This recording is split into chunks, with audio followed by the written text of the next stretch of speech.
Good morning po sa inyo at kami po ay lubos na gagalak sa mga kasama natin dito na nakarating po kayo upang tayo po ay sama-sama na magpuri, magpasalamat sa Diyos at sa mga kasama po namin online. I-share po ninyo itong video na ito, itong live na ito para marami pa po ang maabot ng salita ng Diyos at mabless ngayong umagang ito. Hallelujah! Pwede ba natin bigyan ng malakas sa palakpak ang Panginoon? We praise you, Jesus. We will honor you. Na may lubos na nagpapasalamat sa iyo, Panginoon. At sa umaga na ito, I would like to share this verse in Ephesians 2, verse 8. It says here, "For it is by grace you have been saved through faith, and this is not from yourselves, it is the gift from God." Napakagandang ang sinabi doon, diba? Yung salvation daw is a gift from God. Amen? Because we cannot be saved by our own works, but only through Jesus. And with that, let's be grateful. Let's praise and worship God this morning. Let's go! Praise the Lord. Oh, let's clap our hands to the Lord. Let's dance our feet.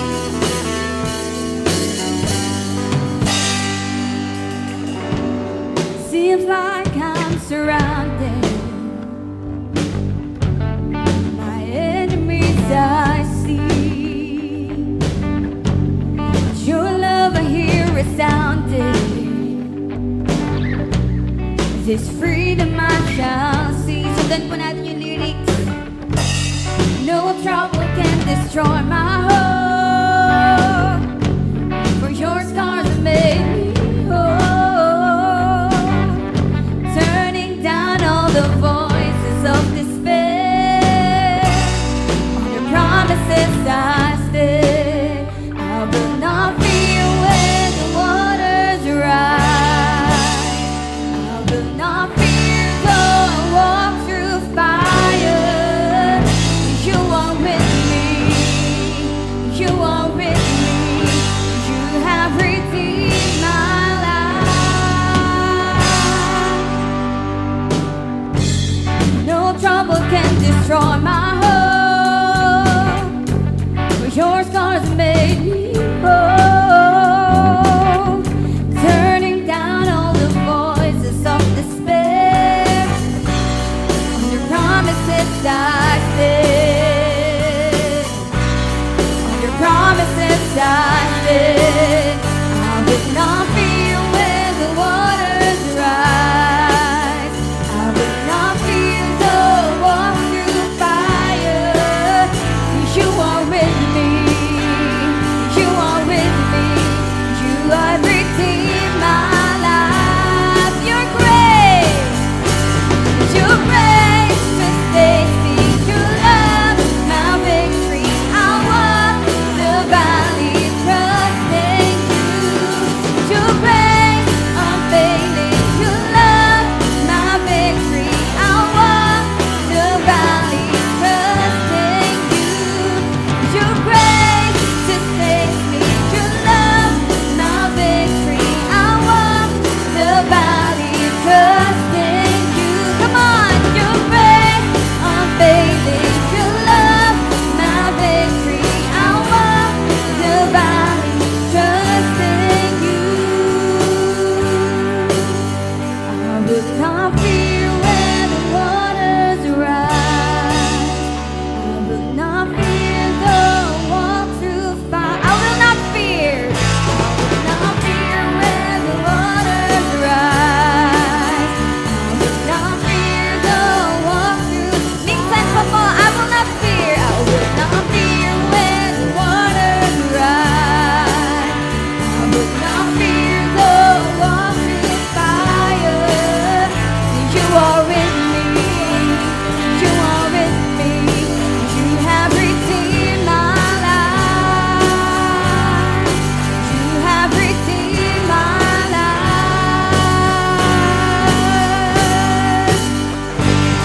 Thank you, Jesus, for redeeming us. Hallelujah! Patuloy natin papurihan ang ating Diyos na buhay! Hey, hey! Hey!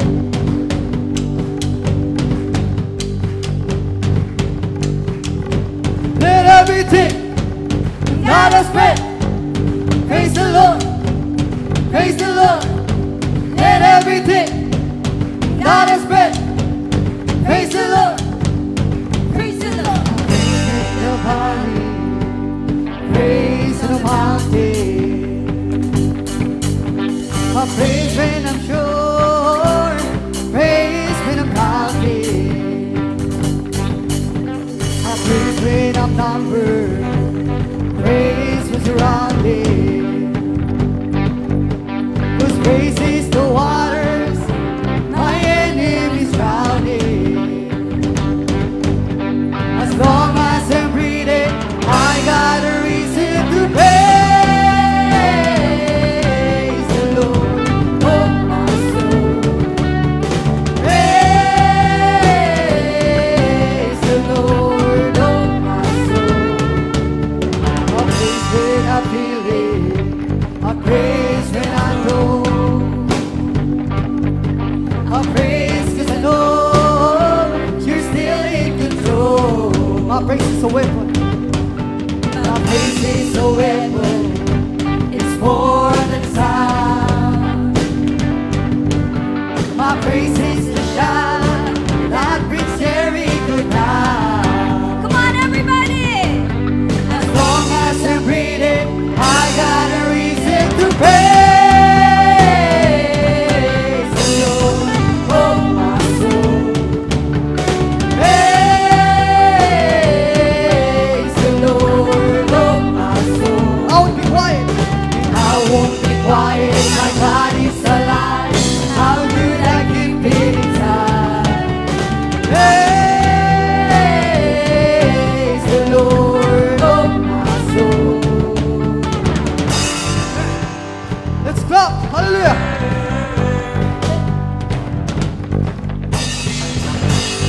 Thank you, Jesus. Come on, let's sing and praise Him. Let's dance to Him. Praise 'cause you're sovereign, praise 'cause you reign, praise 'cause you rose and defeated the grave.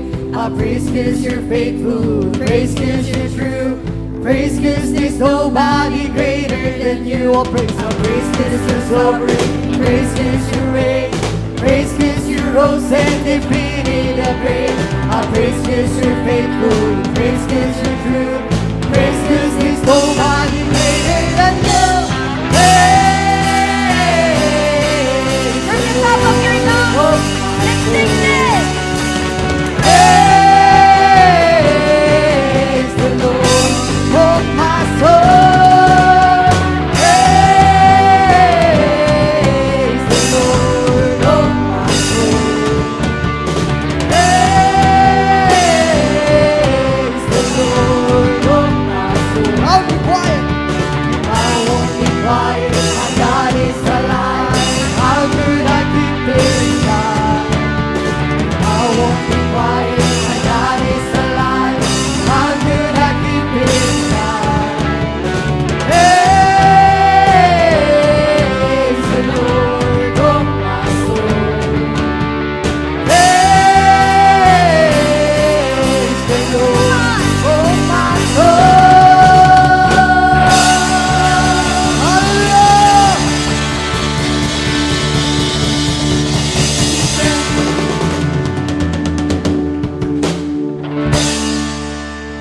Thank you, Jesus. Lord, napakasarap magpuri sa pangalan mo, Panginoon. God, thank you for opening our hearts, Lord God. Lord, here we are this morning, Lord God. And this is our prayer to you, Jesus, that we want to draw near to you, God. For all the chaos, of all the noise here in the world, Panginoon, we find our rest in you, in your presence. Come on, church. It's between you and the Lord this morning.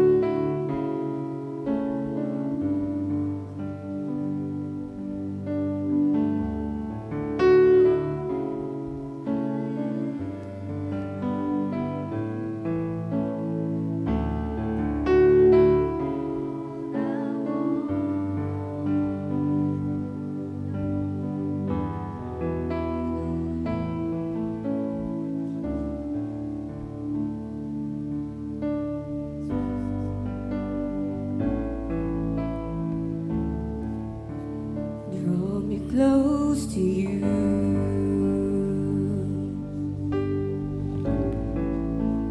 Never let me go. And lay it all down again to hear you say that I'm your friend. You were my desire.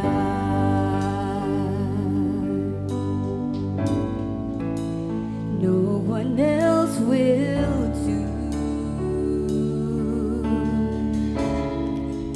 'Cause nothing else can take your place.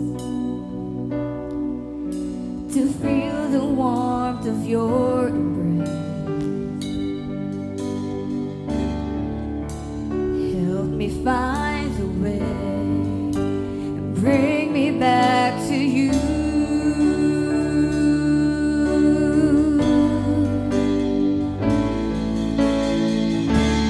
You're all I want.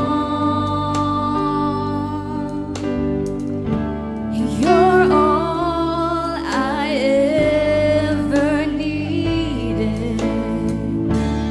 You're all I want. Help me know you are near.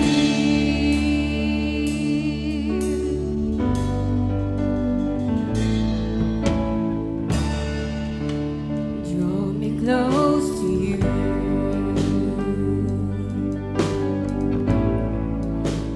Never let me go.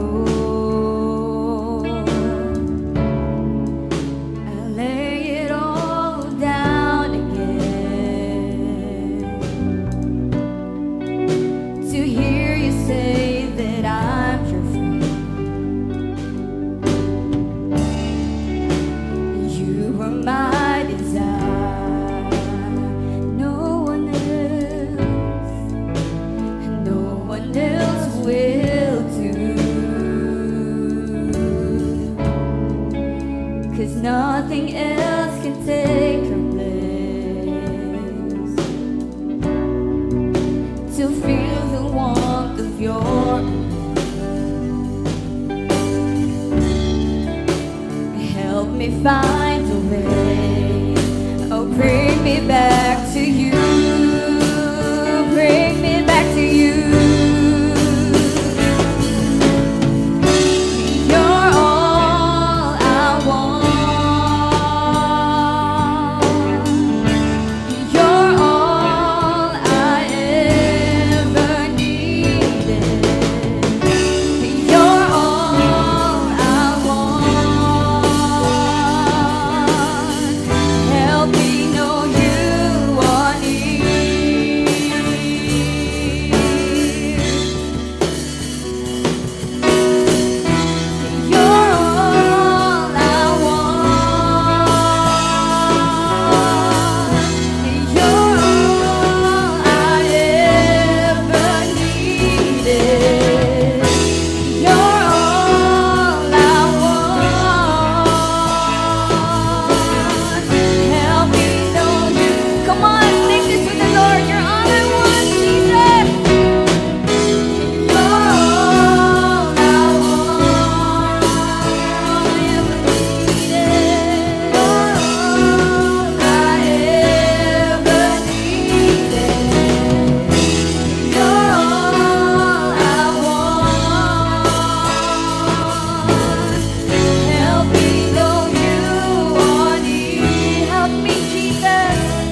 You're perfect in every way. The Alpha and Omega. How awesome are your ways. We bow down. We cry out.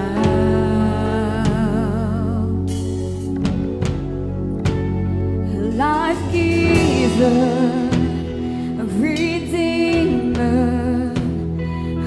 amazing is your grace.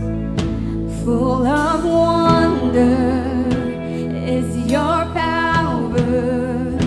Even angels can't contain.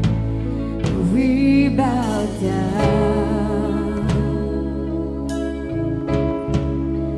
We cry out. Let's sing. We enter in your gates, and let every voice proclaim, be enthroned in this place. You are worthy. All heaven shouts your name. Creation sings your praise. Great is the King of Kings. You are holy. You are holy.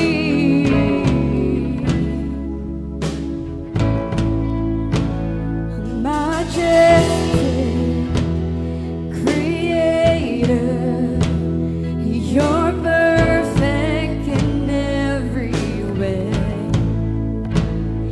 The Alpha and Omega. How awesome are your ways. We bow down. We cry out. We enter in your gates. We enter in your gates. Let every voice proclaim, be enthroned in this place. You are worthy. All heaven shouts your name. Creation sings your praise.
Bigyan natin ng malakas na palakpakang Panginoon. Yes, Lord. Hallelujah. Malakas na palakpak sa Diyos, sa banal, nag-iisang Diyos, Hari ng mga hari. Hallelujah. Oh, hallelujah, hallelujah. Hallelujah. Dakilang Diyos, banal at mapagpala, salamat po sa oras na ito. At patuloy kami nagpapasalamat. And we acknowledge your presence, Lord God. We acknowledge the truth, Lord, that you are holy, Panginoon, and apart from you, Lord God, truly we can do nothing, Lord. Kaya, Lord, sa oras na ito, ina-acknowledge ka po namin sa aming kalagitnaan at higit sa lahat sa aming mga buhay, Panginoon. Sapagkat tunay, Lord, kung kami man ay nag-i-exist, it is because only by your grace, O God. Kaya, Lord, salamat po. At ikaw lamang po ang aming pong pinaparangalan sa aming kalagitnaan. Ikaw lamang po ang aming pag-uusapan at ikaw lamang po ang patuloy naming itataas, Panginoon, sapagkat wala na pong pangalang Panginoong Hesus lamang ang sinabi, Panginoon, na dapat sambahin sa Espiritu at sa katotohanan. Kaya Lord, salamat po. At anuman pong bahid karumihan na nakikita niyo po sa bawat isa sa amin, patuloy kaming humingi ng tawad, Panginoon, at patuloy kami nagpapalinis po sa iyo. Nang sa gayon, Panginoon, malaya po ang Santong Espiritu ang siyang makakilos sa aming kalagitnaan, lalong higit, Panginoon, sa kapahayagan po ng iyong salita sa oras nito. Panginoon, kayo pong magkaloob sa amin ang Espiritu po ng karunungan at pangunawa sa iyong salita, sapagkat alam namin ang tunay po na pagbabago ay nagaganap lamang sa pamamagitan po ng pag-unawa po namin sa iyong salita at pagtupad po namin ito, Panginoon, because we are not just hearer, Panginoon, of your words, but we are expected to be the doers of your words, Panginoon, of your words, Panginoon. Kaya Lord, salamat po. Mahirap pong ipatupad, mahirap pong gampanan, at mahirap po gawin, Panginoon, ng isang bagay na hindi po namin nauunawaan o naiintindihan, Panginoon. Kaya Lord, we are asking your presence right now, Lord. Give us the spirit of understanding so that we can understand, Lord, your words, Panginoon, the principles of your Bible, Panginoon, the concept, Lord, of your salvation, na ibinigay niyo po sa bawat isa sa amin. Ang sagayon, Lord, tunay po ang bawat isa sa amin ay tunay pong maging ilaw, liwanag, Panginoon, ng magulo at madilim na sanlibot ang aming ginagalawan, Panginoon. Kaya Lord, maraming salamat po, Ama. Sa iyo naman lahat ito itinitiwala, sa iyo namin lahat ito hinahabilin, Panginoon, at maging ang mga kapatid po namin na nasa online, Lord, ikaw din po ang sumama sa kanila at kasama namin sila, Lord. Patuloy po nakikilala sa iyo bilang Panginoon at tagapagligtas. Ama, salamat sa iyong salita na amin pong nilayan. Salamat sa iyong salita na amin pong pag-uusapan sa oras na ito. Ikaw po nawa, Panginoon, ang magpakahayag-hayag, kasangkapanin niyo lamang, Panginoon, bilang alulod ang iyong banglingkod sa oras nito.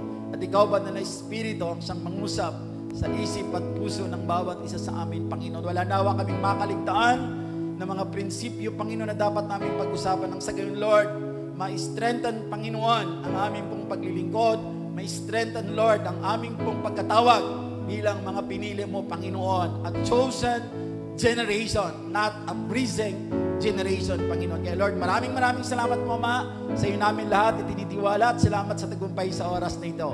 Sa iyo ang lahat ng papuri, parangal at pasasalamat sa pangalan ni Jesus. Amen and amen. Praise the Lord. Isang mapagpalang umaga po sa lahat. Batiin po natin ang katabi natin ng isang mapagpalang umaga. Hallelujah. Praise the Lord. So welcome po sa gawain ng Panginoon. Salamat sa Diyos dahil tayo po ay nandito ngayon. So we are on the last Sunday of the month of April. At painit ng painit yung panahon na ating pong kinalalagyan. Kaya po setback. Hindi ko sabihin relax kasi hindi tayo malamig. Pero pag ang salita ng Diyos ay papapasukin po natin sa ating mga puso at isipan, alam ko po, at uunawain po natin, ito'y magbibigay po ng tunay pong pagbabago sa buhay ng bawat isa sa atin. Sapagkat yung mga tao pong tunay nagbago, na nakipag-isa kay Kristo, yung mga tao na pili talagang inunawa, nagawa talaga ng effort maunawaan kung anong sinasabi ng salita ng Diyos.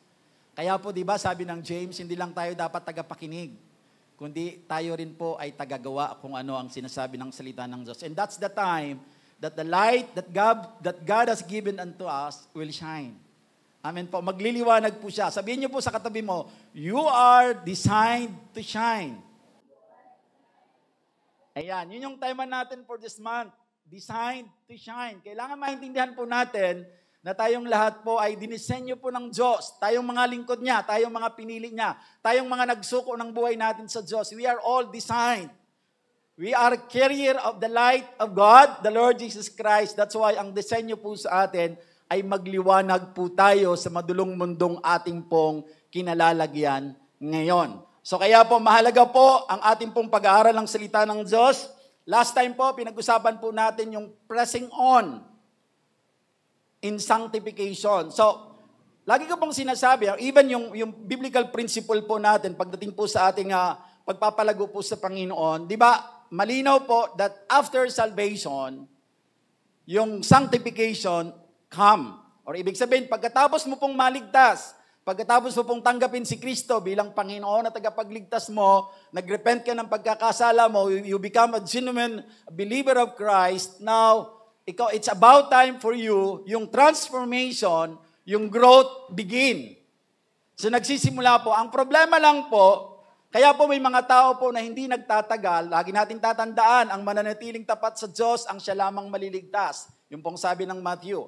But then again, hindi ko sinasabi ito sa inyo para bigyan tayo ng takot, kundi para paalalahanan tayo. Because as we preach the Word of God, we are just giving paalala.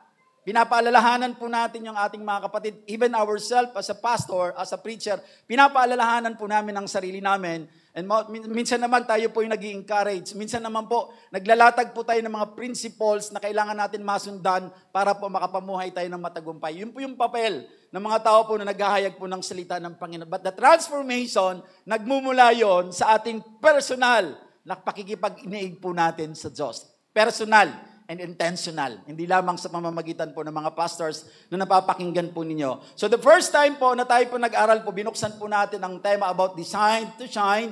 Tinuro po sa atin ng Pastor Agracia yung patungkol po doon sa pressing on in sanctification. Ang sanctification po is a lifetime process. Sabihin niyo lifetime process. Ibig sabihin po, though you are saved, ligtas ka na, hinahanapan ka ng Diyos ng magandang gawa, at sa pamamagitan ng mga pagbabagong nagaganap sa buhay mo, yung pag-uugali mo, kung paano tayo magtrato ng ibang tao, paano natin harapin yung mga problemang pinagdadaanan natin, yun po yung mga tinatawag natin good works na kailangan makita sa atin. Ano na ba ang nagbago? Nung hindi ka pa nakakilala sa Panginoon, paano mo hinaharap ang problema? Nung hindi ka pa nakakilala sa Panginoon, paano mo tinatrato yung tao nasa paligid mo? But when the time you change, nagkaroon ka ng pagbabago, tinanggap mo si Kristo, paano ka na ngayon magtrato?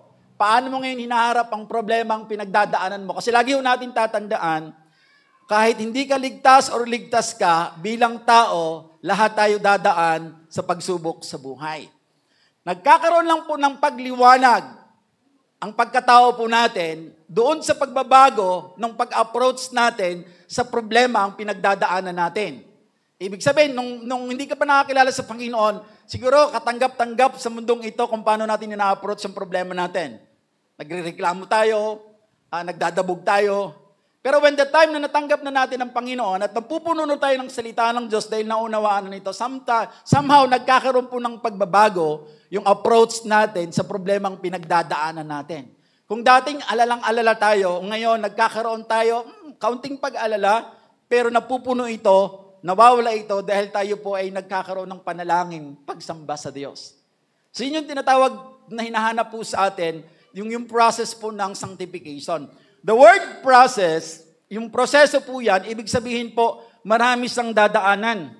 At sabi ko nga, ang pinakamahirap sa kalagayan nating mga Kristiyano, yung process of sanctification is lifetime.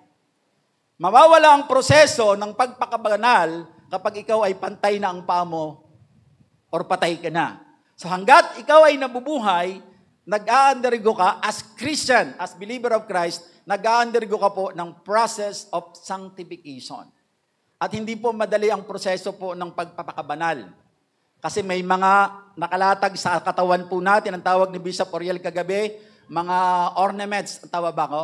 Mga ornaments na mayroon tayo, yung mga palamuti sa ating katawan, na hindi kalugod-lugod sa Diyos, na kailangan natin unti-unti siyang tanggalin. nang sa gayon samahan tayo ng Diyos sa lakbayang tinatahak po natin bilang mga mananampalataya. Kaya po, mahalaga to. So, na-establish po natin on that topic po that sanctification is a process. Proseso po yun na kailangan po natin pagdaanan para tayo po ay maging mabuti pong taga-bit-bit ng liwanag na binigay sa atin ni Kristo para maging liwanag tayo sa mga tao na sa atin pong ay nakakasalamuha. Now, puntahan po natin to. Ang title po nito is Shining as Lights. Shining as lights. And hindi ko rin makalimutan po, yung tinuro sa atin ng Pastor Dong, yung kanino ka ba nabibilang? Mayroon yung pagkilos. Mayroon kang mga bagay na ginagawa to identify who you belong. Kung ikaw ay nakikinig ng salita ng Diyos, pero hindi ka naman gumagawa nito, kanino ka kaya nabibilang? So malinaw po ang pagkakasabi ng James, we are not just hearer, but we are doers of the Word of God. And because of that, doon ma-identify ang identity natin kung tayo ba ay kay Kristo o tayo ba ay sa mundo. So malinaw po ang sinabi po doon na tayo po ay kay Kristo, kaya po dapat tayo nakikinig ng salita ng Diyos at ipinamumuhay natin ito sa pamamagitan po ng pang-araw-araw po natin pagpapakita na tayo po ay binago po ng ating Panginoon. And now po, ang title po nito ay Shining as Lights. Conclusion po ng Designed to Shine. So basahin po natin ang verse. Doon pa rin sa Philippians, ang kinuha ng Pastor Agracia is 12 to 13. Kukunin ko naman po yung 14 to 16 para maintindihan po natin yung sinasabi po ni Paul dito po sa mga taga-Philippians. Kasi ang sinusulatan ni Paul dito, yung mga taga-Philippians. But of course, bilang ang salita ng Diyos po ay, yung effect niya ay hanggang ngayon. Hindi lang ito, panahon po nila. Even our time, sa atin din to sinasabi. But kung titingnan mo yung context ng Bible, sinabi ito, sinulat ni Paul, taga-Philippians. And now, spiritually, sinasabi din ito ni Paul sa atin para maintindihan po natin yung as carrier of the light of God. Sabi niya nito sa verse 14, do all things without complaining and disputing, that you may become blameless and harmless, children of God without fault in the midst of a crooked and perverse generation, among whom you shine as lights in the world, holding fast the word of life, so that I may rejoice in the day of Christ, that I have not run in vain or labored in vain. Basahin po natin sa Tagalog. Gawin ninyo ang lahat ng bagay ng walang reklamo at pagtatalo, upang kayo'y maging mga ulirang anak ng Diyos, matuwid at walang kapintasan, sa gitna ng sanlibuntang baluktot at masama. That's the condition of our world. Sa gayon, magsisilbi kayong mga ilaw sa kanila, tulad ng mga bituing nagniningning sa kalangitan. Habang ipinapahayag ninyo ang salitang nagbibigay buhay, sa gayon, sa araw ni Kristo, second coming, ay may pagmamalaki kong hindi nawalan ng kabuluhan ang mga hirap at pagod ko sa inyo.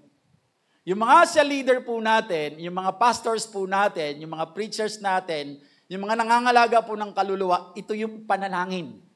Nakikisa kami sa panalangin ni Paul, na sabi doon, sa gayon, sa araw ni Kristo ay may pagmalaki kong hindi nawalan ng kabuluhan ang mga hirap at pagod ko sa inyo. Kasi hindi po biro mag-alaga po ng tao. Hindi po biro po na magdako sa mga lugar na kailangan mong magsakripisyo, may mga iwanan kang mahalagang bagay sa lugar na kung nasaan ka, kasi kailangan mo sumunod sa kalooban ng Diyos because you are carrier of the light. Maraming nadidiliman, kailangan mong lumabas ng bahay, kailangan mong sometime iwanan ng trabaho mo because may nangangailangan ng tulong, panalangin, pagpapaunawa ng salita ng Diyos. Lahat yon nag-i-expect tayo as cell leader, mga tagapangalaga po ng kaluluwa, na inilagay po sa atin ng Panginoon, ng kawan ni Kristo, ang panalangin natin, wag nawa mawala ng kabuluhan ang lahat ng pagpapagal na ginagawa ng bawat isa sa atin. Paano ba mawawala ng kabuluhan? Kung yung mga tao na dinala natin sa Panginoon at pinaghirapan natin iiyak sa Diyos at ilood sa Diyos ay nawalay sa Panginoon, parang nawalan po ng kabuluhan ang pagpapagal natin para sa kanila. But then again, hindi tayo magtitigil, magpapatuloy. That's the reason why pinapaunawa natin sa kanila ang salita ng Diyos. That's why nagba-Bible study tayo to discuss in study yung principle na napapakinggan po nila during the preaching time. Kaya tayo may cell group para mapag-usapan yung mga bagay-bagay na somehow may mga tanong tayo at hindi natin naintindihan because it is only in the understanding of the Word of God, doon tayo magbabago. Hanggat hindi natin naintindihan ang salita ng Diyos, mahihirapan ho tayo magbago. Kasi mahirap gawin ang isang bagay na hindi mo naiintindihan. Tama? Kung may instruction na binigay sa atin, halimbawa sa trabaho, at hindi natin naintindihan, but because of pride, sasabihin natin, yes boss, alam ko na po. Here comes the actual activity na kailangan mong gawin. Because of your pride, nangangapa ka. At nasasayang ang oras na ginagawa mo, at ang resulta pa ay hindi ka lugod-lugod sa boss mo. Anong sasabihin sa'yo ng boss mo? Masyado ka kasing mayabang. Nagtanong ako, sino dito ang nakakaunawa sa instruction ko? Kung hindi, sana nagsalita tayo para maipaliwanag niya sa mas malalim na paraan para paglabas mo, you are confident enough to do the job na naka-assign sa'yo. Same thing dito po sa sinasabi po ni Paul. And that's the importance of cell grouping and Bible study. Amen? Kasi dito po sa preaching, kung ano lang po yung outline namin, with the leading of the Holy Spirit, dinidiscuss po namin sa inyo. But the deep study, yung malalim na pag-aaral nito, ay natatagpuan po sa cell grouping. Kaya ang encouragement ko po sa inyo, kung wala pa po kayong cell group or tahanan po na kayo ay lalago, approach nyo po ang mga leaders natin. They are very much willing para alagaan po kayo sa pagpapalago sa salita ng Diyos. Amen po? So palakpakan natin ang Panginoon. So yan po yung panalangin ng bawat isa sa atin pag narating na po natin ang stage na tayo po ay nagdadala na po ng kaluluwa sa Panginoon. Because sanctification niya is a process. Una, nakakilala ka sa Panginoon. Wala ka pang lakas ng loob, nahihiya ka pa, talagang sobrang mahihiyain ka, so nakikinig ka. Pero mahalaga ang keyword magpatuloy. Sa pagpapatuloy mo po, hanggang patuloy ka nakakapakinig ng salita ng Diyos at na-engage ka sa isang cell group, na-encourage ka, na ma-motivate ka, eventually lalakas ang loob mo at di mo napapansin, ikaw din po ay nagsishare na ng gospel ng Lord. Meron tayong mga patunay niyan dito, meron tayong mga kasamahan, mga kabataan, during the live class, pag pinatayo mo para mag-share nung kanyang saloobin patungkol doon sa pinag-aaralan, kailangan pa niya ng spokesperson. Kasi hindi siya makapagsalita. Ang liit-liit or ang baba-baba ng tinig ng boses niya na hindi namin marinig kahit magkakalapit lang kami. Pero ngayon, because of the grace of God at sa kanyang pagpapatuloy, ang lakas na ng boses niya, hindi naman makapal ang mukha. Malakas na ang loob niya. Amen po. So, that's the process of sanctification. So, may proseso po. Ang kailangan lang po, mag-submit tayo sa process. Kasi pag hindi tayo nag-submit sa process, malaki ang problema natin na kahit matanda na tayo sa ating pong pagkakalilala sa Panginoon, ang approach natin sa mga bagay na dumadaan sa atin para tayong sanggol na hindi natin alam ang gagawin. Kaya po, naliligalig tayo, kaya po nagko-complain tayo, kaya po tayo po ay nagre-reklamo o nakikipagtalo tayo. Kasi sabi doon ni Paul, ang instruction niya, gawin ninyo ang lahat ng bagay ng walang reklamo at pagtatalo. Pero nagmula ito doon sa verse 12. Work out your salvation because it is God who works in you. Trabahuin daw po natin ang kaligtasang binigay na sa atin ng Diyos. Sapagat ang nagtatrabaho sa atin ay hindi lamang tayo, kundi ang Diyos na sumasa atin. So, ganun ang ibig sabihin nun. Now, because of that concept, na ang bagaman tayo po yung nag-undergo ng process of sanctification, tayo yung magpapakita ng pagbabago na nagaganap sa buhay natin, magpakita tayo ng mga good works, huwag kayong mag-alala sapagkat ang nagtatrabaho sa iyo is the Christ that is within you. So para hindi mapulaan yung Kristo na sumasayo, gawin mo ang lahat ng bagay na walang reklamo at pagtatalo. Now, mahalaga po ang context na maintindihan po natin ang likod nito na ang nagsulat nito na si Paul ay nasa kulungan. So mahalaga po yan sa pag-aaral ng salita ng Diyos sapagkat doon natin makikita kung ano ang pinapakita po niyang illustration personally sa buhay niya para madala niya yung mga tao na nakikinig sa kanya na maunawaan yung salita ng Panginoon, personal testimony. That's why ang reason ng Diyos kung bakit pinapadaan tayo sa mga matitinding pagsubok para when the time that you're about to be used by God, you have a personal testimony that will encourage people na yung pinagdaanan niya, posibleng pinagdaanan din niya.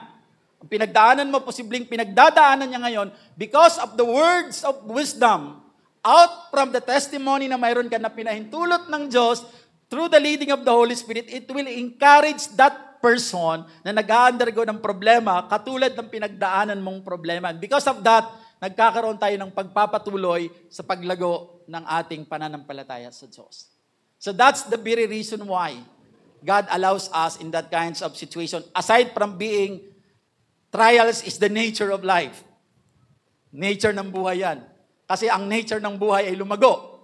Walang paglago kung walang pagsubok. Amen? So that's the nature of life. Masama ka man, mabuti ka, ano man ang religion mo, ikaw ay dadaan po sa mga pagsubok sa buhay. But the advantage of a Christian, pag naman ka sa pagsubok sa buhay, mayroon kang huhuguting lakas. Because Christ is in you. Amen?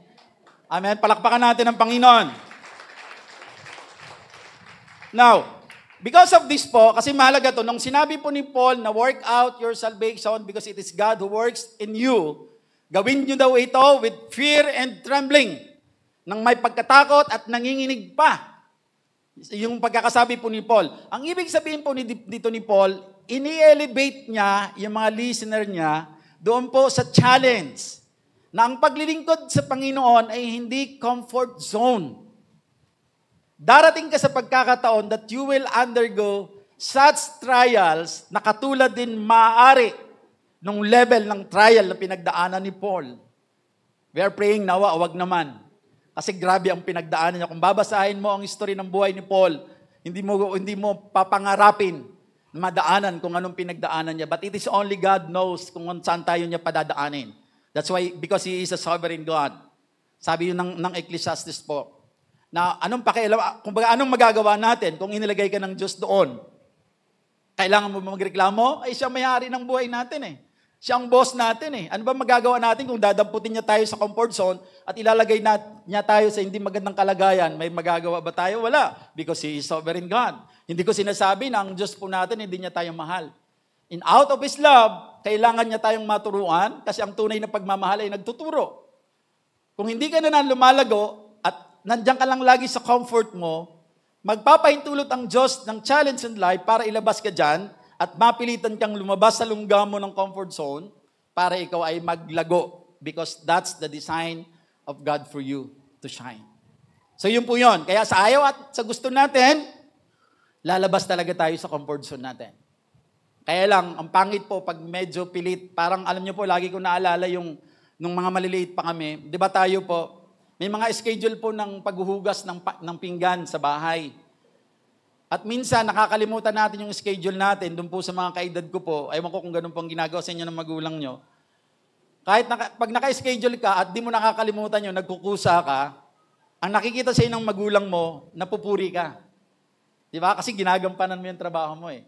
Pero medyo pag nakakalimutan mo at naunahan ka ng nanay mo, di ba oras mo ngayon, ba't di ka naghuhugas? Di ba sa loob na parang napapagalitan ka kasi nakaligtaan mo yung bagay na dapat mong gawin? Pero in the first place, wala ka naman dapat ikagalit. Pero that's the nature. Yun yung character natin. Na dahil naunahan tayo, medyo hindi maganda ang tinig ng nanay natin, medyo masakit sa kalooban natin, nasasaktan tayo. Pero hindi sana tayo masasaktan kung ginagampanan natin ahead of time. Yung naka-instruct na sa atin na dapat natin gawin. Same thing in Christian life. May instruction ng Diyos sa atin 2,000 years ago kung anong gagawin natin. But because we are not doing that, kasi busy tayo sa mga bagay na gusto natin, sometimes, nare-rebuke tayo ng Diyos.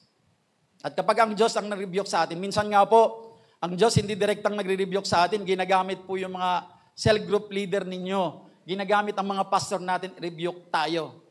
Kaya lang kung sa rebuke pa lang ng mga tao na ginagamit ng Diyos ay tumatanggi na tayo, walang ibang magre-rebuke sa inyo, kundi ang Diyos na may likha sa inyo. At kapag ang Diyos ang nag-rebuke, masakit po yun. Masakit po yun. Because God is a God of just, pag mali, mali. Though He is a God of mercy, pero hindi niya pwedeng paglabanin yon.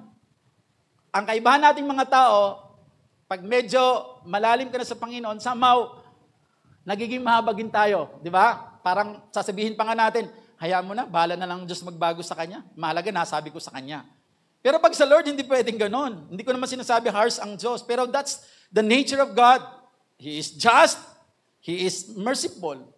So kaya po, sabi nga, pag tayo po yung nare-rebuke po ng tao, na pinahintulot ng Diyos na rebuke tayo, makinig tayo. Makinig tayo. Ano naman mapapala ng tao na nagre-rebuke sa'yo? Di ba wala? Pero but because instruction ng Diyos yun sa kanya, sasabihin niya yun sa'yo. Pero pag hindi ka nakinig, ang Diyos ang magre-rebuke sa'yo. And watch out kung paano mag-rebuke ang Diyos. Sabi nga ni Bishop Oriel, huwag niyong hintayin na dumating ang tinig ng Diyos. Kasi pag dumating ang tinig ng Diyos, kailangan mo na may gugulong. Di ba? Sabi parang yung, huwag niyong hintayin ang mga bato at ang sumamba sa Diyos. Ibig sabihin, may mga mamamatay, may trahedyang mangyayari. Di ba? Pag lumalabas ang tinig ng Diyos, may mga kidlat na lumalabas. Pag binasa po natin ang Old Testament. That's why, ginagamit ng Diyos yung kanyang mga lingkod para paalalahanan tayo. Kasi pag siya na po yung magpapaalala sa atin, personally, may disaster pong darating sa atin. Kasi ganun siya magpakita ng tinig niya. There is fire, there is lightning, ganun po ang disiplina. Though God is merciful, pero wag natin kakaligtaan yung pagiging just ng ating Panginoon. Kaya po, dito po, si Paul po, sinasabi po niya na tinatransition po niya yung mga tao po na nakikinig sa kanya sa Philippians, na ang buhay ay may mga pagdadaanan ka na mahirap. Now, para hindi kayo mag-complain, para hindi kayo mag-argue, para hindi kayo magdebate sa isa't isa sa kalagayan ng bawat isa, ipapahayag ko sa inyo kung anong personal kong pinagdaanan, but I never complain and argue. Parang ganito yung sinasabi ni Paul sa mga taga-Philippians. Kaya po, titingnan po natin ngayon ito, sabi rito, yan, i-break down po natin yung text na binasa natin kanina. Sabi rito, simulan po natin doon sa pinag-aralan natin kay Pastor Agracia. Sabi ron, work out your own salvation, for it is God who works in you. Parang pinutol-putol ko lang siya para magkaroon siya ng sense. Okay, work out your own salvation, for it is God who works in you. Yung salvation na mayroon ka, ang Diyos ang nagtrabaho nito sa'yo. Wala kang ginawa. Okay? Pero kailangan mo siyang i-work out. At sabi doon, pag wino-work out mo na ang kaligtasang mayroon ka, na si Kristo naman ang nagtatrabaho nito sa'yo, dapat wala kang, gawin mo ang lahat ng bagay nang wala kang grumbling and disputing, walang pagreklamo at walang pag-argumento. So yun po yung ibig sabihin. Ibig sabihin, para tayong, kaya po ang malinaw na description ng isang Kristiyano ay tupa. Ang tupa po, malayo ang kanyang description pag pinag-usapan natin yung kambing. Ang kambing, pag hinila mo, lalaban siya sa'yo. Ang tupa, pag hinila mo, wala siyang gagawin kundi sumunod sa'yo. That's why, pag titingnan po natin, ang linaw po ng pagkasabi, do all things without grumbling or disputing. Kasi parang ganito po ang nangyari. Yung nagbabasa po ng Philippians, yung letter po ni Paul sa Philippians, parang sinasabi, pag pinasok po natin yung kaloob-looban nito, parang sinasabi po doon, si Paul po, sabi ko nga sa inyo kanina, malinaw po na dapat alam natin kung anong kalagayan ng taong nagsusulat nito. Si Paul nasa kulungan, okay, nung ginagawa po niya ito. So, hindi lang siya sa kulungan, pero posible siyang mamatay sa kamay ni Nero, kasi kailangan siyang patayin because of the service na ginagawa niya sa Panginoon. So, posible siyang mamatay, hindi lamang siya nakakulong, pero posible din siyang mamatay. So, ganun po ang pagkakasa. Kaya po, parang ang tingin ngayon ng mga tao na nakikinig doon, nagbumabasa sa salita po ni Paul, na ginamit ng Panginoon si Paul, parang sinasabi, now Paul, sa mga sinasabi mo noon, ngayon, anong magagawa mo na nandiyan ka ngayon sa bingit na alanganin? Ano ang gagawin mo ngayon? Parang ganun, pagkakasabi kay Paul. That's why si Paul po, nagte-testify siya ng kanyang personal na kalagayan. Parang katulad dito ng ganito. Yung sinasabi ni Paul is connection, wag na tayo lalayo, sa ginawa ni Kristo. Jesus Christ, bumaba po siya mula sa langit, iniwanan niyang trono niya, bumaba siya dito sa langit, humbling down as a servant, and willing and obedient to die on the cross because of the Word of God. Ganon ang context po ng pagpapakababa. At ganun din po ang sinasabi ni Paul. Yun po yung hiningi sabi. Ibig sabihin, mahirap kasi ito. That's why process of sanctification eh. Parang sinasabi dito talaga, may mga pagkakataon, kaya sinasabi natin, una, nung maliit ka, bata ka pa sa Panginoon, medyo yung wala ka lang masaing, wala kang pangsaing. Sa tanghali, medyo nag-rattle ka na. Pero ang Diyos hindi naman titigil sa ganon, i-elevate niya, mapagtatagumpay mo yan sa biyaya ng Diyos at i-level up. Ngayon wala ka ng pang-tuition. Ngayon may sakit na terminal yung pamilya mo. Hindi level up. Hindi natatapos because that's the process of sanctification. Ibig sabihin nile-level up. Kaya po sinasabi dito ni Paul, ano man ang pinagdadaanan nyo, gaano man kahirap, parang pinagdaanan ko na rin yon. That's why do all things without grumbling and disputing. So wag ka na magreklamo. Why? Ang salamin po na tinitingnan po ni Paul dito, yung ginawa ng mga Israel or Israelites during the time of mula po sa wilderness going to the promised land. Di ba? Wala na silang ginawa kundi mag-murmur or grumbling at magdebate sa isa't isa. Pag binasa niyo po yung Bible sa Old Testament, ano ang ginawa ng Diyos sa mga reklamador? Pinatay niya. Pinatay niya. Di ba? May 12 spy. 2 lang ang nag-report ng tama. Di tama. Pares naman tama lahat. Nag-report na mayroong pananampalataya. Kasi totoo naman na mga giant yung tao doon. Ang report nitong 10, mga giant yon, para lang tayong grasshopper sa paningin nila. Kaya kung lalabanan natin sila, mamamatay lang tayo. Pero sabi nung 2, si Caleb and Joshua, binigay na sa atin ng Diyos yung lugar na yon. Kung wag lang tayo magiging matigas ang ulo para praising, makukuha natin yon. Yung 10 at ang lahi noon, pinatay ng Diyos. Namatay sila sa wilderness. Sino lang ang nakapasok sa promised land? Yung 2. Yun ang matindi. That's why matindi tong paalala sa atin. Ganon ang Diyos pag nagagalit din because He is a God of trust. Kaya po pinapaalalahanan po tayo. Kaya po, di ba, minsan po, dahil po sa labis na pagmamahal ng Diyos sa atin, hahaba pa sana ang buhay natin. Bawa, Kristyano ka. Minsan naglilingkod ka, minsan nadadala ka ng mundo, patalon-talon ka. Ang Diyos ay very patient, that's why hindi siya bumabalik ka agad. Very patient siya na hintayin ka na somehow magbago ka. Pero may hangganan po ang mga bagay na ganon. Alam niyo kung bakit? May mga tao na namamatay ng mas maaga. This is just my personal opinion. Ano po? Personal opinion ko to. Ang reason siguro dahil ayaw na ng Diyos na baka mapahama ka pa at tuluyan kang mawala sa Kanya. Kaya pinapahintulot ng Diyos na mamatay ka na lang accidentally. Pinaiksi ang buhay mo. Sana mahaba ang buhay mo. Pero pinaiksi ng Diyos kasi baka pag pinayagan ka pa niya and the protection of God ay nasa iyo pa rin, nagpatuloy ka pa lalo sa pagiging masama, baka tuluyan ka na niyang mawala sa Kanya. That's because of His love. Very patient siyang hinihintay tayo. Kaya po, pag mayroon tayong pinagdadaanan sa buhay na mahihirap, ang una natin tanong, Lord, ano po ba ang mga bagay na nagawa ko na hindi nagbigay ng lugod sa inyo? Tulungan niyo po akong maunawaan ko ito. Nang sa gayon, Lord, makabalik po ako sa tunay na paglilingkod sa iyo. With humble heart, do not grumble, do not dispute. Huwag na tayo makipagtalo. Kasi ganun po nangyari sa mga tao po, doon po sa Israel po, na pinaghuhugutan po ni Paul ng kanya pong instruction po dito sa mga Pilipos. So, nakikita po natin, sabi rito, paano makikita ng mga tao sa buhay natin na si Kristo na kinikilala nating Diyos ay nagbigay ng buhay para sa atin kung tayo po ay hindi rin nagbibigay ng buhay para sa iba. It is very impossible na makagawa ang Diyos sa pamamagitan natin for His glory if we are keep on grumbling and disputing. Ayaw ng Diyos ng mga reklamador at mga nakikipagtalo. Ayaw ng Diyos niyan. So, hindi mangyayari ang kalooban ng Diyos gamit ang buhay mo for His glory kung reklamador ka at nakikipagtalo ka.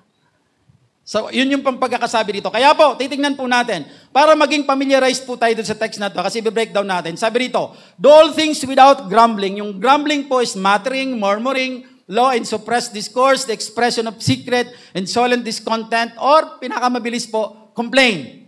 Ano po? Reklamo. And disputing, sabi ron sa mga verses, in order to be blameless and innocent.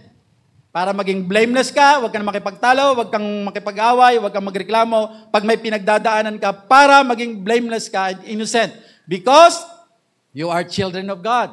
Next, without blemish in the midst of a crooked and twisted generation. Para hindi ikaw yung maging point of reference ng mga tao na walang relasyon sa Diyos, bakit siya? Kristyano din naman siya, bakit ganyan siya mag-approach ng problema? Pag may pinagdadalang mahirap, magko-compromise. Ganon. Without blemish, Sabi ng Lord, without blemish tayo sa gitna ng magulo at masamang mundong ginagalawan natin. Among whom you shine as lights. Kasi kailangan mong magliwanag because you are carrier of the lights. And sabi pa rito, holding fast the word of life. So that in the day of Christ, I will be able to boast that I did not run or labor in vain. So isa-isahin po natin to. Mabilisan lang po ito. Yan. Tingnan po natin to. Understanding the problem of grumbling. Intindihin daw po natin yung problema po ng reklamador. Baka kasi mga reklamador tayo para maintindihan po natin ang context ng sinasabi ni Paul. Now, ang problema po dito, ito yon. Didiretsuhin ko na. Baka kulangin ako ng oras. Sabi rito, here is the problem. Grumbling is the opposite of joy and rejoicing. Okay, that's the opposite. Pag sinabi opposite, hindi sila pwedeng magsama, magkaiwalay sila ng mundo. The two cannot be possessed in the same person. We cannot complain and live with joy. Reklamador ka na Kristiyano, sigurado wala kang joy sa puso mo. Pero hindi ka nagreklamo, kahit hindi ka magsabi, alam kong may kagalakan ka sa puso mo. Because hindi sila pwedeng pagsamahin sa isang tao. If you are a complainer or grumbler, you lack joy. Kulang ka ng joy. And if you live in joy, you are not a complainer. That's why sabi ni James, count it all joy. Yung word na count it all joy, sabi niya doon, sa anuman, kahit nagdaranas ka naman ng different kinds of trials. Pero ituring mo siyang kagalakan pa rin. Kasi ganun ang estado ng isang taong mayroon talagang Kristo sa puso niya. Hindi siya dadapuan ng pagiging reklamador because mayroon siyang joy na hindi dependent sa kanyang outward situation or circumstance. It is dependent on the presence of His God in his life. And that's why it is very important yung time alone with your God.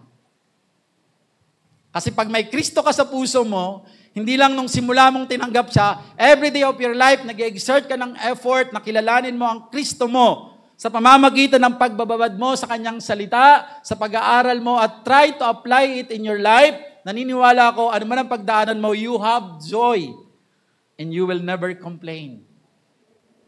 Because complainer ay hindi po pwedeng joyful na tao. Yun po yung ibig sabihin nito. So, yun yung problema po ng grumbling ha. Pag nagrereklamo ka, patunay yan na wala kang joy sa puso mo. Pero kahit marami kang pinagdadaanan sa buhay, pero hindi ka nakakitaan ng pagrereklamo, you have joy. You have the inner peace within you. Because you do not believe on the report of other people, you are just believing on the report of what God is saying in His Word. Because nakababad ka sa Kanyang salita. Amen? Ang maalala mo yung mga pangako niya para sa iyo. Kahit baligtad ang nangyayari sa iyo, ang iisipin mo, lagi mo sasabihin, walang plinano ang Diyos na masama sa akin. Kung masama man ang nangyayari sa akin ngayon, may tinuturo ang Diyos sa akin. You have joy. You have inner peace. Magpapatuloy akong maglingkod sa Diyos. Because alam ko, darating ang pagkakataon sa biyaya ng Diyos, magkakaroon din ako ng tagumpay. Amen? Matagumpay na nagtatapat. Kasi marami pong mga matagumpay na hindi po naging tapat during the process. Sabi nga po ng isang pastor, we are not called to be successful, but we are called to be faithful. Amen? Hindi tayo tinawag bilang mga Kristiyano para maging matatagumpay. Pero kailangan mga faithful tayo. Kung nagtatagumpay ka man, pero kakaibat dito yung pagiging tapat mo. Kaysa naman nagtagumpay ka, pero hindi ka naman naging matapat. At the end of the day, wala kang joy. That's why we are called not to be successful, but to be faithful. In all fight na dadaanan mo sa buhay, because life is a battle, in all battles na pagdadaanan mo, embrace mo yung pagiging faithful. At mahirap po gawin yan pag hiwalay ka sa pag-aaral sa presensya ng Diyos. Amen? Kaya paulit-ulit sa ating sinasabi na kailangan po natin aralin ang salita ng Panginoon. So, ano ba ang expectation natin sa buhay? Kung may nagsasabi po sa atin nang maging Kristiyano ka ay magiging maayos ng buhay mo, mali po yung pagkakaunawa ng tao na nagsabi sa iyo noon. Because sabi rito, expectation that life will go smoothly are unrealistic. Unrealistic. Hindi nangako ang Diyos sa atin ng smooth sailing journey. Pero ang pangako niya sa atin, sasamahan kita saan ka man pupunta. Basta, tapat ka sa akin. That's the promise of God. Hindi siya nag-promise na, anak, Pag kinilala mo ako, magiging matagumpay ang buhay mo, punong-puno ka ng kagalakan, punong-puno ka ng yaman. Minsan kasi may mga, sa Proverbs, may mga ganun eh. Pero kailangan mong unawain yung pinaghuhugutan noon. Do not interpret the Bible doon lang sa context na yon. Hanapan mo siya ng parallelism. Ibig sabihin, saan to nagmula? Bakit nasabi ito? Anong katulad ditong verse? Kasi pag nag-conflict na siya doon, may problema ka doon sa pag-unawa mo. Baka ang pagkakaunawa mo halo lang. Kasi wala naman talagang pinangako ang Diyos na smooth sailing na buhay. Ang pangako ng Diyos, count it all joy eh. When you are facing different kinds of trial eh. Dahil ang trial na yan ay magpapatibay ng pagiging tapat mo sa akin, yung steadfastness. Yun sinasabi po ni James sa atin eh. Kaya po, yun po yun. We must understand that complaining and arguing is the result of losing our servant mentality. Pag nagreklamo ka na, nag-complain ka na, nawala na ang heart of being a servant. That's why Jesus Christ never complained during the process of trials. Hindi siya nag-complain because He is the exact example of being a servant. Amen? Sinabi pa niya yon, napunta ako dito sa lupa, hindi para paglingkuran, kundi para maglingkod. That's the heart of being a servant. Kaya po hindi siya nag-voluntarily, He offered Himself to the cross to die. Because He is portraying, pinapakita niya sa atin, ang isang Kristiyano na carrier of the light of Him na hindi tayo nagrereklamo. But instead, we will thank God at least kahit may pinagdadaanan tayo, buhay pa rin tayo. At habang may buhay, may pag-asa tayo. Amen po. Palakpakan natin ang Panginoon.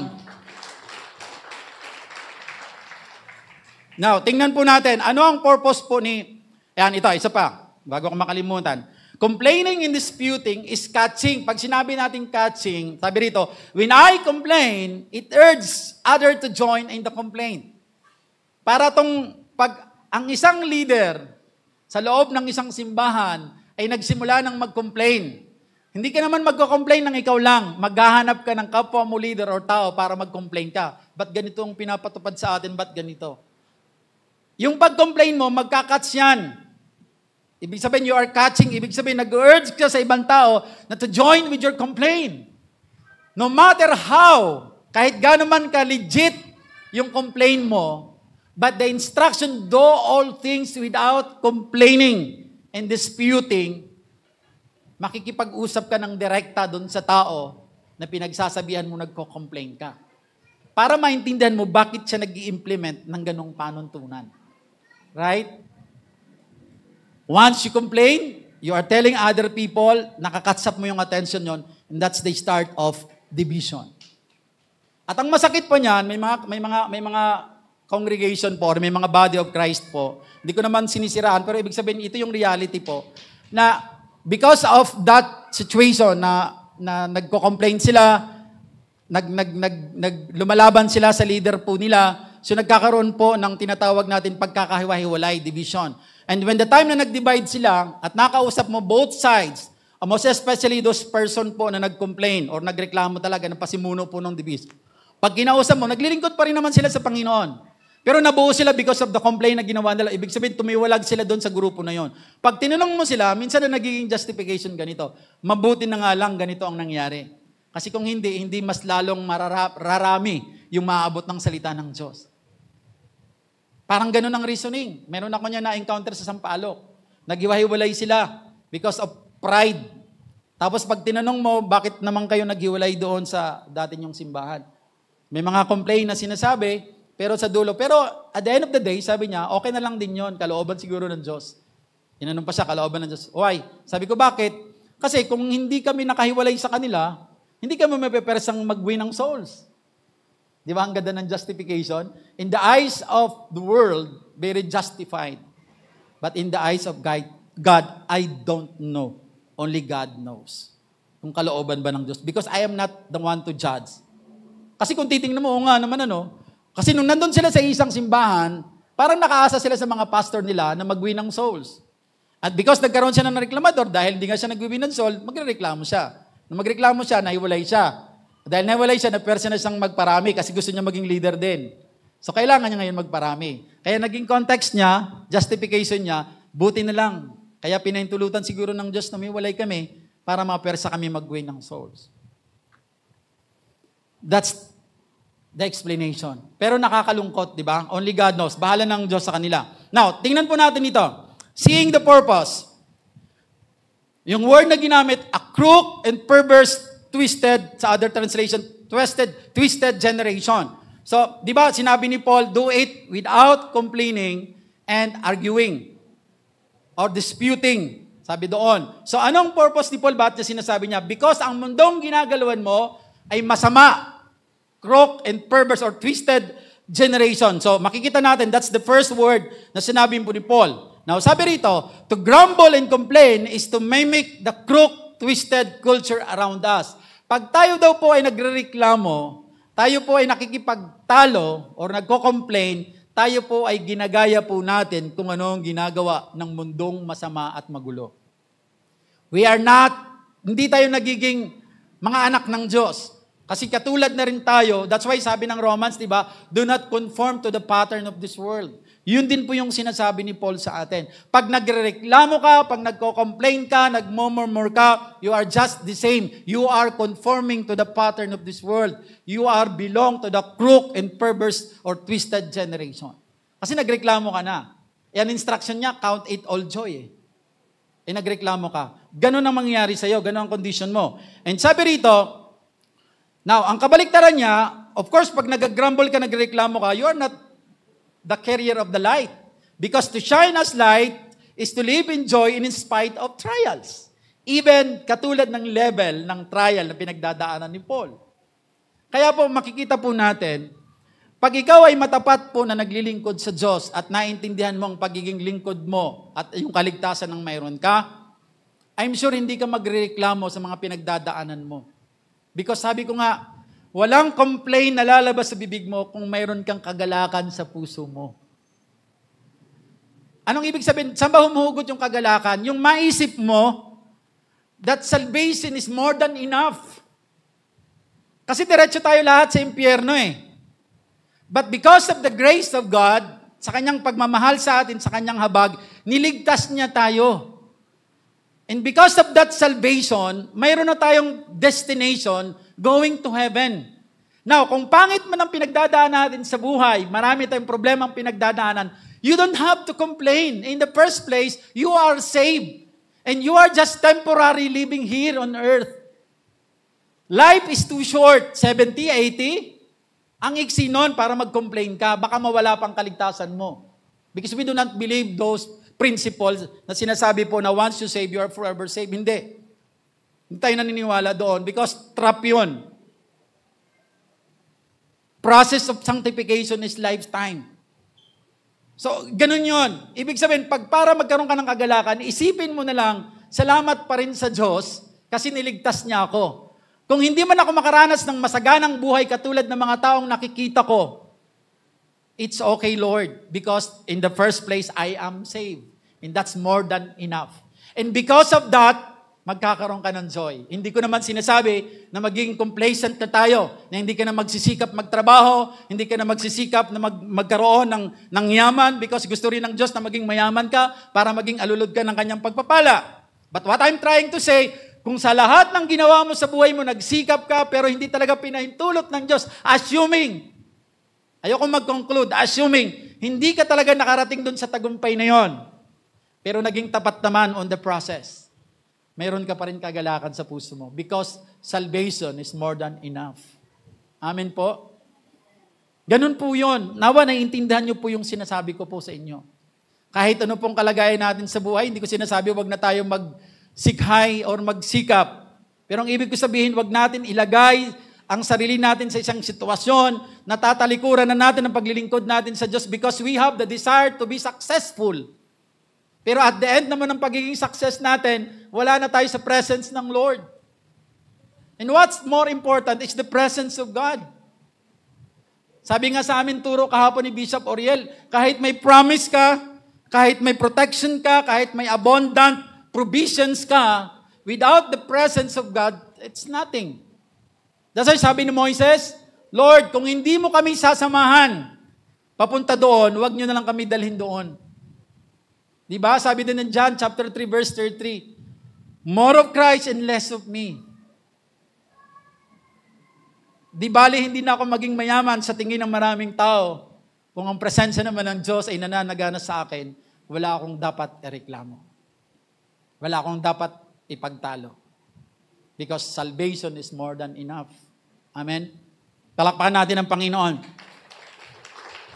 Now, tuloy tayo. Among whom you shine as light in the world. Now, ang purpose po, sabi rito, grumbling, arguing people do not shine as lights in the world. And being lights is the reason we exist in Christ. Pag nag-i-exist ka na may Kristo ka sa puso mo, kasi sabi mo ligtas ka, sigurado dapat nagliliwanag ka. Hindi aandap-andap ang liwanag mo. Yung sinasabi po ni Pastor dong sa atin, doon sa Revelation, lukewarm. Mainit tayo. Kahit hinaharap natin yung napakahirap na pagsubok sa buhay. Pero nag-iinit po tayo na naglilingkod po sa Panginoon. So ito yung naging failure, physically failure po ng mga Israelites. Kaya po sila po ay tinawag ng Diyos na crook and perverted or twisted generation. Ganun na rin ang tinawag niya. Kaya yun yung 10, lahi ng 10 na yun. Di ba namatay lahat sila? Kaya makikita niyo sa Book of Joshua, muling tinuli ni Joshua yung mga bagong kabataan sa lahi nitong Caleb and Joshua. Why? Kasi namatay na nga lahat ng sundalo na nandito sa mga grupo na to. Because dahil po sa galit ng Diyos sa kanila. Pinayagan silang mamatay doon sa wilderness. Pero itong mga tao na nakakita ng mabuti sa Diyos at nagtapat sa Diyos, iningatan sila hanggang makatawid doon sa lupang pangako. Ganon din po tayo. Now, ito po yon. Kailan, pag nagrereklamo ka, nagko-complain ka, hindi mo bitbit ang liwanag na nagmumula sa Diyos. Now, paano tayo? Sabi rito, therefore, our choice is to either fail. Pipili tayo. Because what I'm doing is just sharing to you the principle of the Bible. Wala akong kakayanan, pangunahan ang desisyon ninyo. We have our own choice. Sabi rito, therefore, our choice is to either fail as Israel failed and become a blemished, crook, and twisted people by living a grumbling and arguing life. Or we can shine as lights in the midst of this crook world by genuinely being lights and not participating in grumbling and disputing. Nakita nyo? Pipili kayo. Pwede kayong manatili sa ginagawa nyo ngayon na hindi kayo kinakabahan kung wala kayong nadadalang kaluluwa sa Panginoon or mahimbing kayong nakakatulog. Should I say, Kristiyano ka, mahimbing ka nakakatulog, pero meron kang mga kaibigan, kapatid, na hindi pa nakakilala sa Panginoon, pero ang sarap ng tulog mo. Para bagang hindi mo naiintindihan na anytime babalik si Kristo. At pag bumalik si Kristo, alam mo, nang pupuntahan ng mga tao na yun ay impyerno. Pero hindi ka, nakakatulog ka na mahimbing. Hindi yun joy. Hindi yun inner peace. Blindness ang tawag doon. Blindness. Masyado kang makasarili, gusto mo ikaw lang maligtas. Ang kaligtasan, binigay sa atin ng Diyos para i-share din natin sa ibang tao. That's why we have a personal job to win souls and make disciples. Yun yun. Kung piliin natin. Now, para tayo maging tunay na liwanag ng Diyos, ito yung pinakadulong sinabi niya.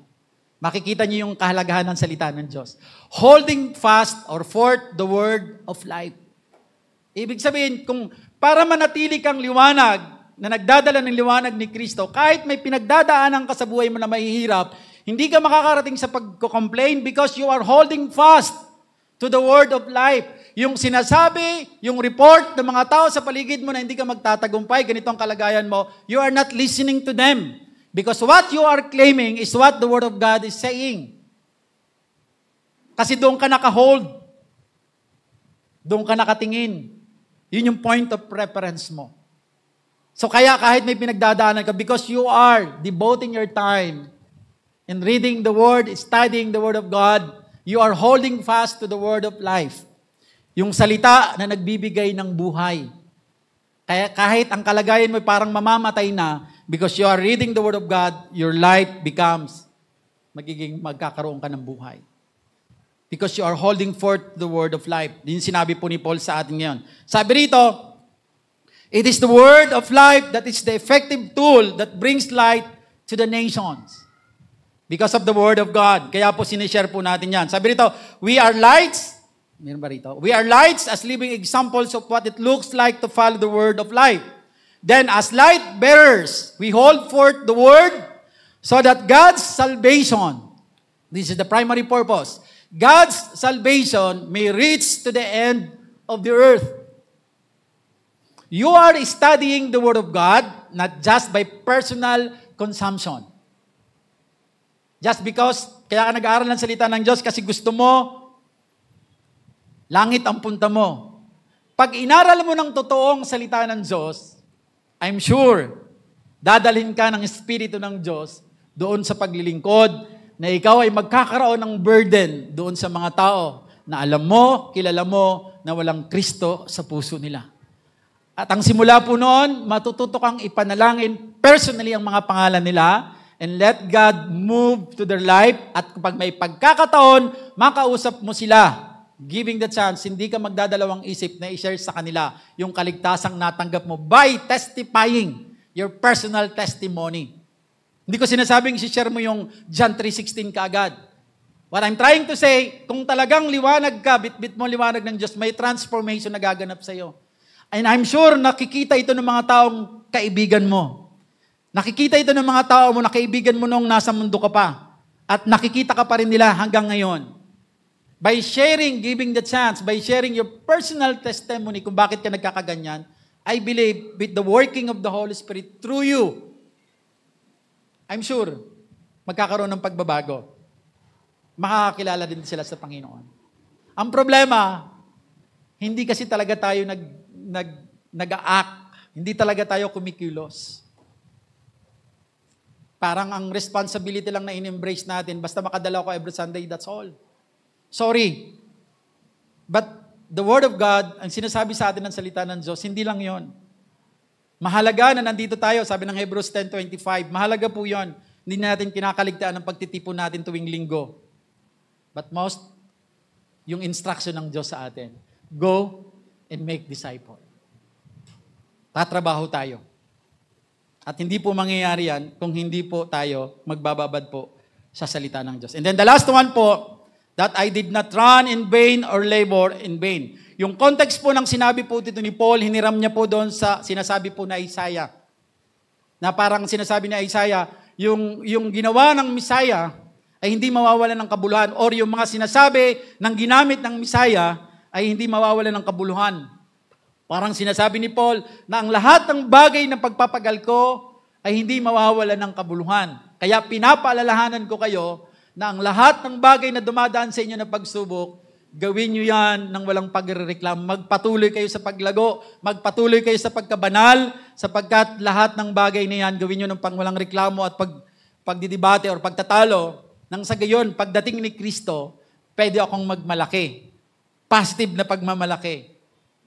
Not the pride of this world na hindi nawala ng kabuluhan ng aking pagpapagal.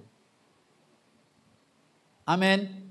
Kaya po yung sinasabi natin, do not worry, just continue to serve the Lord because your labor in the Lord is not in vain. Pero mayroon pong dapat intindihin din po natin. Paanong trabaho ang ginawa mo? Nag-share ka lang? Pero nasa iyo pa rin yung opportunity para i-follow up sila, i-disciple sila. Tapos, dahil hindi mo ginawa yon, tapos i-quote mo, my labor in the Lord will never be in vain. Sorry, mali ang quotation mo. Kasi ang instruction, go and make disciple eh. Pwedeng tayo yung mag-share at iba po yung magpapalago pag nagmi-mission tayo. Halimbawa, nagkukrusada tayo. Pero dito sa circle of friends natin, tayo yung nag-share, tayo din na magdi-disciple sa kanila. Hindi sapat yung nag-share ka na, Lord, na-share ko na, bahala ka na po sa kanila. No. The moment you share, that's the start of battle. Ibig sabihin, mas lalo mong pagigihin na manalangin sa Diyos, ipanalangin yung mga tao na yun because they are now in the battle. Nakapakinig na sila ng salita ng Diyos eh. Lalo pag naintindihan nila, tinanggap nila si Kristo, simula ng battle yon, dadalawin sila ng mga lumang buhay nila. And that's big part ang gagawin mo. Kaya lagi mo silang kukumustahin. Kaya pwede mo nang i-quote yung sinasabi ni Paul, my labor in the Lord will never be in vain. Why? Trinabaho kasi ni Paul throughout. Kahit wala na nga siya sa lugar, sumusulat pa siya para paalalahanan sila. Tayo, kaharap na natin Pero hindi natin sila binibigyan ng halaga. And that's what the Word of God is saying to us. To be the light of this world. Mayroon talaga tayong trabaho gagawin. Amen? Nakukuha niyo kung ano sinasabi ko po. The last one, do not frustrate either the work of the Messiah or the work of the Messiah's messengers by being those upon whom the Messiah's work did not bear fruit. Kailangan magbunga ang taong pinahayagan mo ng kaligtasan mula kay Kristo, hindi lang ikaw. That's why go and make disciple. Pag sinabi disciple, namumunga na siya. He is now follower of Christ. Kaya malinaw ang instruction Do not go and make convert. Go and make disciple. Yun po ang instruction sa atin. And panghuli, conclusion, ito po yun. When our lives exhibiting grumbling and arguing, we are not lights and the gospel message has been wasted on us. Pag sa tingin mo, you are professing that you are follower of Christ, ikaw yon. Pero, when you are suffering from different kinds of trials, you are arguing, you are murmuring, you are complaining. Sabi dito, we are not lights and the gospel message has been wasted on us. Ganun daw po mangyayari sa atin. Kaya po mga kapatid ko po sa Panginoon, libre pong binigay sa atin ng Diyos yung kaligtasan. Libre siya. Wala po siyang bayad. Pero yung proseso po na tayo po ay magpakabanal or sanctification, may bayad po yun. You have to pay the price. Now, hindi ka magiging taga-bitbit ng liwanag ni Kristo if you are not willing to pay the price. May babayaran talaga tayo. May mga sacrifices tayong gagawin for the sake, for the cause of Christ. Kung ano ang dahilan kung bakit namatay si Kristo para maligtas tayong lahat. Ganun din po ang takbuhin natin as the carrier of the light of God. May responsibility tayo, mga kapatid ko po sa Panginoon. May gagawin po tayo. Magtatrabaho po tayo. Uulitin ko po yung lagi kong sinasabi sa inyo, hindi nyo kailangan magpakadalubhasa sa salita ng Diyos. All you have to do is just invite those people around you to join with you dito sa gawain po ng Panginoon. Yun lang, mag-invite tayo. And eventually makikita natin, sa patuloy natin pag-i-invite sa kanila, tayo din mismo, ay matututo po tayong mag-aral ng salita ng Diyos. Magkakaroon tayo ng desire. Kasi yung mga tao na in-invite natin, magtatanong na sa atin. Dahil hindi ka nag-aaral, wala kang sasagot. Sasabihin mo, yayayain ko yung pastor ko. Sa simula, pwede yon. Pero I believe, kung totoo kang nagmamahal sa Diyos at nakakilala sa Panginoon, magkakaroon ka ng desire na mag-aral ng salita ng Diyos. Bago pa kayo mag-encounter ng taong dinala mo sa Panginoon, ikaw mismo maghaharap ka na sa pastor mo. Pastor, mayroon po ako nabasa sa Bible. Ano po bang ibig sabihin nito? Ibig sabihin, nag-exert ka ng effort. And with the grace of God, with the help of the Holy Spirit, makakatugon ng pastor. Not because of his own knowledge, but because of the Spirit of God, magkakatulungan kayo. Because at the end of the day, ang takbuhin ninyo lahat ay magdala ng kaluluwa. Magkakaroon kayo ng pagtutulungan. Mas magaan ang laban kapag ang lahat ay nagtutulungan. Amen. Ang laban ng mga pastor na makapag-save ng maraming kaluluwa ay hindi lamang ng mga pastor. Laban ito ng lahat ng tao na sinabi niya sa sarili niya na tagasunod siya ni Kristo. Patunayan natin sa ating sarili na tunay tayong mga follower of Christ. Ang mga tunay na tagasunod ni Kristo ay mayroon pong bitbitin sa puso nila na kapag nakakita ng tao na hindi po nakakilala sa Panginoon. Mananalangin sila para ang mga tao nito ay abutan po ng kaligtasan ng Diyos. Amen po. Tayo po tayong lahat.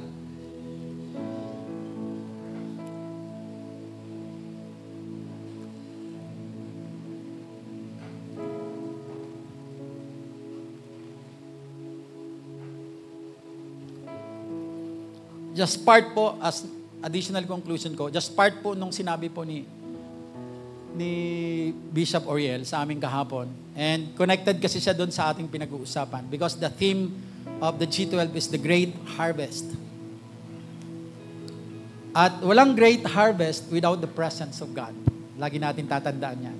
Kahit gaano mo kagaling, kahit gaano mo katalino, kahit gaano mo kasipag na humayo. Pero wala ka naman talaga panahon makipag-usap sa hari, mali yung takbuhin na susundan mo.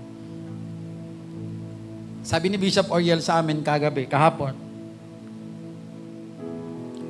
ito ay matatagpuan po doon sa Exodus chapter 33. Pwede ba natin ilagay, Ate Jaisel? Exodus 33, 1 to 4. Bago tayo manalangin.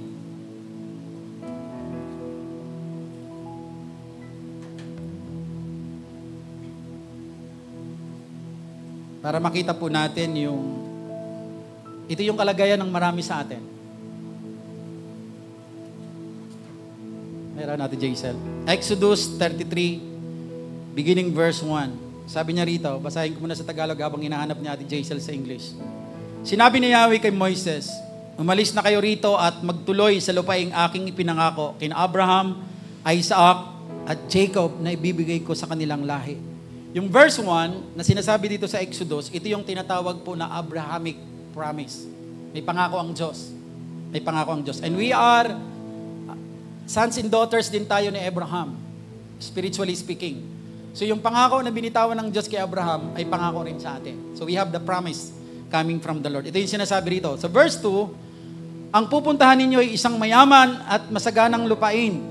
Ay hindi pa, sabi rito. At ibibigay ko sa kanilang lahi.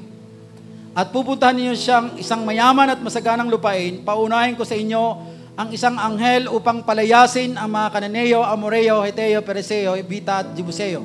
So makikita natin, mayroon tinatawag na angelic protection. Kasi paunahin ng Diyos yung mga angel to protect us. And yung dulo, sinabi niya, there is an abundant provision. Sapagkat ang pupuntahan ninyo, mayroon na ito. Leave this place, you and the people you brought up out of Egypt, and go up to the land I promised on oath to Abraham, Isaac, and Jacob, saying, I will give it to your descendants. That's the promise, Abrahamic promise. Second, I will send an angel. Magpapadala ang Diyos in advance. Ano po? Angel of protection. Before you and drive out the Canaanites, Amorites, Hittites, Perizzites, Hivites, and Jebusites. Number 3, go up to the land flowing with milk and honey. Abundant provision.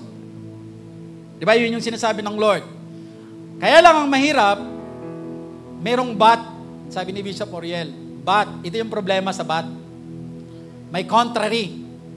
Kasi tayo daw, sabi niya, tayo lahat, okay na sa atin, mayaman tayo, okay tayo na protected tayo bilang Kristiyano.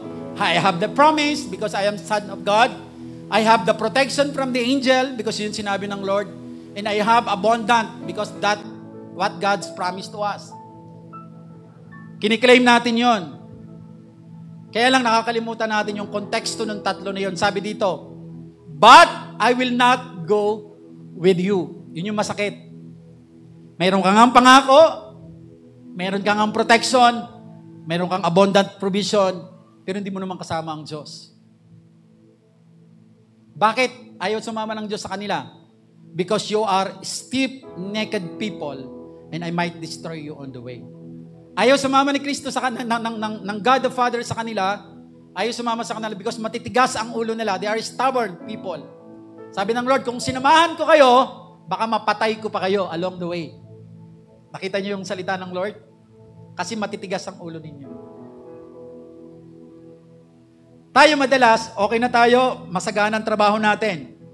Kahit hindi ako makaganap sa ginagawa ko, okay lang, masagana naman ako eh. May protection ako. Kaya lang, kahit mayroon kang tatlo, kung wala naman pagpisa ng Diyos, at the end of the day, hungkag ang buhay mo. Right? Sabi doon, Ate Jaisel, jump ka doon sa verse 4. Ayan na. When the people heard these distressing words, they began to mourn and no one put on any ornaments. Nung marinig ito ng mga Israelites na sinabi po sa kanila ng Diyos through the life of Moses, na-distress sila. Pag sinabi na distress, sila po ay nalungkot, nagkaroon sila ng matinding problema. Kaya ang sabi doon, they began to mourn. Umiyak sila. Yung mourn na word na sabi ni Bishop Earl, yung mourn na ginamit dito, yung mourn ng mga taong namatayan. Yung wala ng pag-asang bumalik. Kasi kaya ka tayo nalulungkot. And no one put on any ornaments. Wala na silang nilalagay ng mga pabango, whatever it is, na dala-dala nila sa sarili nila. In the context of spiritual, kapag tingin mo maayos ang trabaho mo, dahil Kristiyano ka naman, feeling mo protected ka. Feeling mo nananagana ka talaga because you are depending on the promise of God. Ang problema, wala kang ministry. Ang problema, hindi ka naka-engage sa gawain ng Lord. There is no presence of God. At the end of the day, malungkot ka. Sana ganun ang maging pakiramdam natin. Kung tayo yun ngayon, feeling natin masagana ako, okay na ako. Pero kung hindi naman kasama si Kristo sa puso mo, kasi hindi ka nga natutulak maglingkod eh. That's the sign that there is no Christ. Kasi ang may Kristo talaga sa puso niya, nagtutulak ito sa Kanya para maglingkod sa Diyos. Yun yung ibig sabihin po ng salita ng Lord, kung uunawain po natin. Itong mga Israelites ito, nalungkot sila. Nagsimula silang magsisi. They repented their sins by removing their ornaments as a physical symbol po ng pang-repentance. Ganon ang nangyari sa kanila. Ate Jaisel, puntahan mo yung 14:15. Sa kanilang pagsisisi na ginawa nila, ganito ang nangyari. Kasi sabi dyan ng Lord, magdi-decide siya kung anong gagawin niya. Pero doon sa 14 and 15, dahil sa kabutihan po ng Diyos doon kay Moises, kasi may nag-intervene, may nanalangin. Sabi rin, then the Lord replied, my presence will go with you and I will give you rest. Sabi ng Lord, after nitong mga pag-uusap na to. And then verse 15, then Moses said to him, if your presence does not go with us, do not send us from here. Or do not send us up from here. Ang ibig sabihin po nito, sige, plus mo lang Ate Jason. Ayan. The Lord replied, my presence will go with you and I will give you rest. Diba? Nagsisi sila, nagrepent sila, they removed their ornaments, sabi po doon. So, nagdesisyon na ang Diyos. Ang desisyon ng Diyos, okay, I will be with you. Sasamahan ko kayo. And I will give you rest. Pero, nilinaw pa rin ni Moises, Lord, if your presence does not go with us, do not send us up from here. Parang sinasabi natin, Lord, kung hindi naman kita makakasama, di bali na ako magtagumpay sa trabaho ko. Di bali na ako ma-promote. Di bali na ako magtagumpay sa negosyo ko. Kung hindi naman kita makakasama, okay na ako, Lord, ng ganito. Kasi ang mahalaga, kasama kita. Sana ganun tayo. Sana tinatamaan tayo ng ganoong panalangin. Na meron talaga tayong sacrifices na gagawin. Hindi sapat yung magpasalamat lang tayo sa mga pangako ng Diyos. Ang tunay na pagpapasalamat sa mabuting ginawa ng Diyos sa atin ay paglilingkod sa Kanya. That's the right definition of thanksgiving. Not just by uttering a word of thanksgiving, not just by praising Him, not just by worshiping Him. Kasi ang worship is not just singing. Worshiping is serving. Kaya po, pag inintindi, kaya sabi ko po sa inyo, if you are going to understand the Word of God, that's the time of your transformation. Kaya po mga kapatid ko po sa Panginoon, ang panalangin po natin ay mag-increase si Kristo sa atin at bumaba naman tayo. Ibig sabihin, we are not focusing on our self-success, but we are focusing on the success of the ministry of the living God. Again, ulitin ko, hindi ito magiging para maging complacent tayo, maging dahilan. Kasi extreme po yun. Always, sa mga priority list natin, i-priority natin ang paglilingkod natin sa Diyos. And ako'y naniniwala, bago pa natin kailanganin ng mga bagay, alam na ng Diyos ang kailangan natin. Bago pa natin hingiin, alam na ng Diyos ang hinihingi natin. Pero dahil ginagawa natin ang nagbibigay ng kaluguran sa kanyang puso, naniniwala ako, kung kailangan talaga natin yan, ibibigay ng Diyos sa atin yan in His time and perfect will. Amen? Marami kasi tayong hinihingi out of our wants, not because we are in need of that. Pero hindi natin madadaya ang Diyos. Kaya po, ang encouragement ko po sa inyo to end this message, be a true carrier or bearer of the light of God by serving Him, by accepting the challenge, by sharing the salvation, and embrace the Great Commission to go and make disciples. Lahat po tayo, gagawin po natin yan. Amen. And that's the reason why, nung nag-struggle po ang church natin sa pangalan natin, may dahilan ng Diyos kung bakit niya pinalitan. Not because mali yung una, walang ganong context. Hindi natin na-process yung pagiging legal po natin sa mundong ito. Kasi kailangan din natin yon. Kailangan natin mag-undergo ng panibagong registration.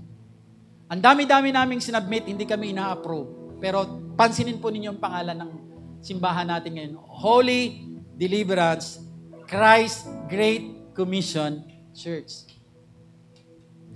Sa simbahang mayroon tayo, for you to embrace the Great Commission of Christ, that is to go and to make disciple, you have to be wholly delivered. Process of sanctification.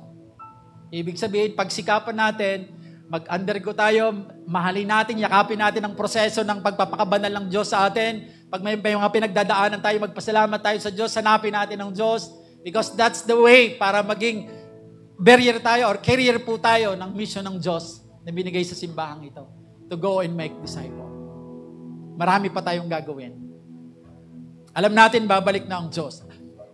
At isa sa pinakamagandang gawin habang naghihintay sa second coming ng Diyos ay ang magdala ng kaluluwa at magdisipulo para kay Kristo.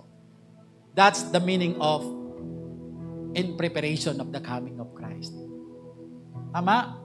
Ganun ang paghahanda. Ang paghahanda ay pagdala ng kaluluwa pabalik sa Diyos. Ganyan ang paghahanda. Para yung sinasabi natin, abutan tayo ng Diyos na hindi maligamgam, kundi mainit na mainit.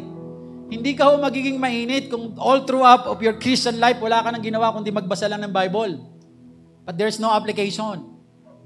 All throughout of your life as Christian, you're just listening to the preaching of the Word of God. Hindi ko sinasabing mali. Maganda yon. Pero may kulang tayo na ginagawa. May nakakaligtaan tayo. Ang tawag dyan is the sin of omission. Dalawang klase ang kasalanan eh. Sin of commission, yung kinumit nating pagkakasala, and the sin of omission.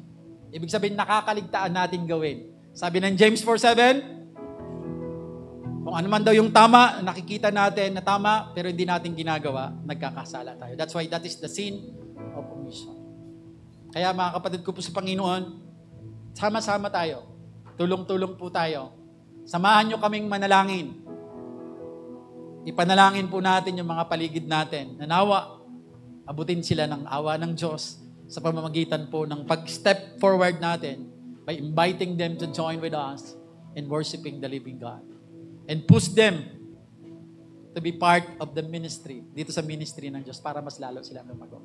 Yun po yung lagi pong pakiusap sa inyo. In that way, nakakapag-function tayo well sa pagkatawag sa atin ng Panginoon. Amen po. Amen. That's our job. That's our work. Walang retirement po doon. Hanggat nabubuhay po tayo, hanggat kaya natin lumakad, gagawin natin yun because yun yung pagkatawag sa atin ng Diyos. Palakpakan po natin ang Panginoon. Hallelujah. At tayo po ay manalangin. Dakilang Diyos, banal at mapagpala, nagpupuri. Papasalamat po kami sa inyo sa oras na ito. Lord, salamat Lord, sapagkat patuloy nyo kaming nire-remind of our primary purpose, Panginoon, as a Christian, as a servant of you, Lord God, na patuloy kami maglaan ng panahon sa pakikipag-usap namin sa iyo para makilala ka namin sa mas malalim, Lord, na kaparaanan. And after doing this, Lord God, ay humakbang din kami upang ipakilala ka po namin sa mga tao. Una sa aming pamilya, sa aming mga kaibigan, sa aming mga katrabaho, at sa mga tao na ipapahintulot nyo, Lord, na aming pong makakadaupang palad, Lord. Lord, ito po yung instruction nyo po sa bawat isa sa amin. That is to go and make disciple, Panginoon. Lord, bigyan nyo kami ng sapat na tapang, Panginoon, at huwag kami maging complacent, huwag kaming maging relaxed, Lord, na hinihintay lang po namin ang langit kasi wala namang ganong context, Lord, or concept sa iyong mga salita, Lord, na maghintay kami sa langit. Ang sinabi mo lang, Lord, na maghintay kami, ay hintay namin ang pagbaba ng Espiritu na ipapadala niyo po sa amin. It has happened, Lord. It was happened, Panginoon. Mahabang panahon na po, Lord God. And now, Lord, the Holy Spirit is with us, helping us to perform the duty that you have given to us, Lord. The Holy Spirit is with us to guide us, to lead us, to continue to extend your territory, Lord God. Tulungan niyo po kami, Panginoon, na makipag-cooperate kami sa pagkilos ng banal na Espiritu, Panginoon. In every opportunity, Lord, na binibigay niyo po sa amin, ay grab po namin ito. At tila bagang ito po yung huling araw ng aming hininga. Nang sa gayon, Lord, sa pagputol ng aming hininga dito sa lupa, mayroon kaming ginawang mabuti na paglilingkod po namin sa iyo. Nagkaroon po ng magandang bunga ang salvation na binigay niyo po sa bawat isa sa amin, Panginoon. Kaya Lord, maraming salamat po. Patuloy ho kami, Lord, na lumalapit sa inyo. Patuloy kami nagpapasakop sa iyong kapangyarihan sapagkat alam namin, Lord, hiwalay sa inyo, wala kaming magagawa. Nandito ho kami, Lord, patuloy kaming nagpapaturo. Turuan mo kami, banal na Espiritu, na mga dapat naming gawin. Nang sa gayon, patuloy, Lord, na magampanan po namin kung anong pagkatawag mo sa ubasang inilagay nyo ang bawat isa sa amin, Panginoon. At ikaw lamang po ang patuloy na maluwalhati, ikaw lamang po ang patuloy na maparangalan, at ikaw lamang ang patuloy na maitanghal sa bawat pagtitipon, sa bawat tagumpay na aming pong natatamasa sa pagsunod po namin sa iyong kalooban. Maraming salamat, Ama. Sa iyo po namin lahat po ibabalik ang pinakamataas pong antas ng papuri, parangal at pasasalamat sa pangalan ni Jesus. Amen and amen. Amen. And po, so dadako po tayo sa ating giving sa umaga na ito. So let me share this verse with you po. So in Ephesians 3, verse 20, now to him who is able to do immeasurably more than what we all ask or imagine according to his power that is at work within us. So napakaganda po ng verse na ito. Sabi dito, more than what we could imagine, yung kayang ibigay sa atin ng Lord. Amen? Because He loves us. But on our part as well, in order for us to be grounded, that we are not being slaves of our money, but we are giving honor to the Lord in terms of our finances as well. That is why we are doing this practice, that we are honoring the Lord. That Lord, these are the 10% that I have. This is the gifts and offerings that I would like to give you. Lord, I honor this, and I'm doing this because I love you. And with that, in return, the Lord can bless us more than what we could even ask or imagine. How great is that, di ba? So, ngayon po, tayo po ay manalangin at inaanyayan ko po na tayong lahat ay tumayo. At itaas po natin ang ating kakaloob sa umaga na ito. Our gifts to the Lord. Panginoon, maraming salamat sa umaga na ito. At salamat, Panginoon, sa patuloy na kalakasan, provision, blessings sa pinagkakaloob niyo sa bawat isa, Panginoon. Hindi lang sa in terms of money, Lord God, but in all aspect of blessing, Lord God, we are giving thanks to you, Jesus. And Lord, this morning, Lord God, with our gifts, Lord God, and tithes and offering, Panginoon, Lord, we are giving this to you out of love in our heart, Lord God, and in honoring, Panginoon, that you are the owner of everything, Jesus. And we give it back to you, Lord God. Maraming salamat, Lord. Bless each and every one of us, Panginoon. In Jesus' name, Amen. Pwede na po tayo magkaloob. Patuloy po tayong umawit sa Panginoon.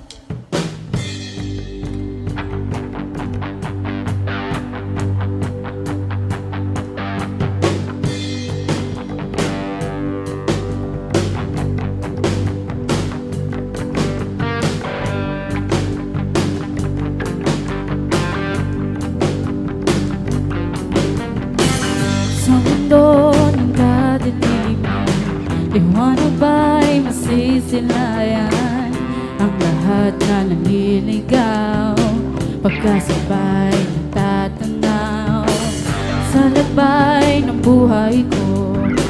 Tama ba ang tatahakin mga matang kapiling? Kailan ba siya kakapiling? Diyos natin ang ilaw, nagsisilbing liwanag, nagsisilbing liwanag. Kaya itaas ang tinig, ipadyak ang mga paan, sabay-sabay sabihin, Diyos natin ang ilaw at gabay. Sa mundo ng kadiliman, ano ba'y masisilayan ang lahat na naliligaw? Maaari po ba tayo tumayo? At natanaw sa lakbay ng buhay ko. Tama ba ang tatahakin mga matang magkapiling? Kailan ba siya magkakapiling? Diyos natin ang ilaw, nagsisilbing liwanag, nagsisilbing liwanag. Kaya't itaas ang tinig, ipadyak ang mga paan, sabay-sabay sabihin, Diyos natin ang ilaw at gabay. Buksan ang mga mata, buksan mo ang liwanag na huwag matakot, pagkat Diyos natin ang ilaw at gabay. Salakpak po natin ating kamay sa Panginoon. Hallelujah!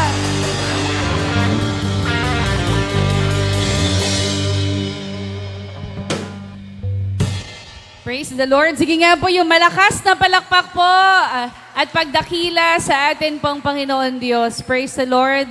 Pakisabi po sa katabi ninyo, God bless you.